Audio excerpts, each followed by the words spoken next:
Alors le doublage,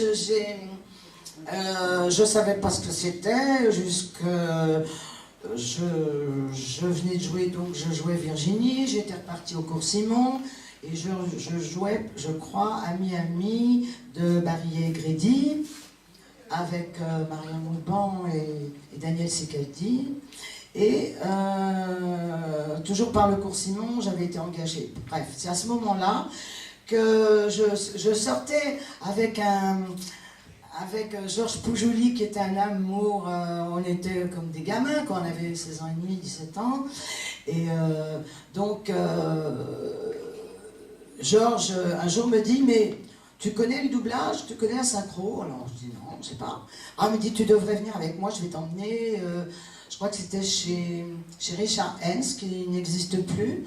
Le pauvre, il nous a quittés il y a longtemps déjà.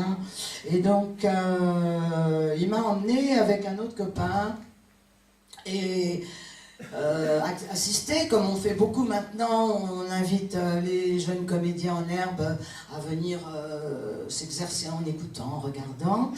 Et donc lui, il m'a amené là, et la comédienne qui doublait le rôle, c'était un film anglais, je me souviens, et elle avait une scène assez difficile où elle parlait, et elle amorçait une chanson en même temps. Donc elle parlait, et elle faisait un petit peu des trucs de jazz, et elle n'y arrivait pas. Donc elle n'y arrivait pas, et elle était un peu embêtée. Et donc c'est comme ça que Monsieur Hens m'a dit...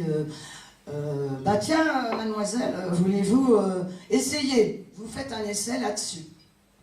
Alors, j'ai dit, bah ça commence fort, parce que quand même, c'est une comédienne chevronnée qui n'arrive pas à le faire, je sais pas comment j'ai. Bon, alors voilà, alors, j'ai lu, comme j'aimais le jazz, moi beaucoup déjà à cette époque-là, donc j'ai fait la scène, et puis ben, ça s'est très bien passé. Donc le monsieur en question, Richard Hens, était tout content. Bon, la comédienne était moins contente parce que ma rivale.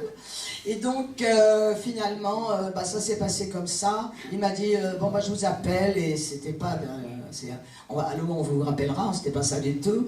Il m'a vraiment rappelé le lendemain, quoi. Et j'ai commencé comme ça.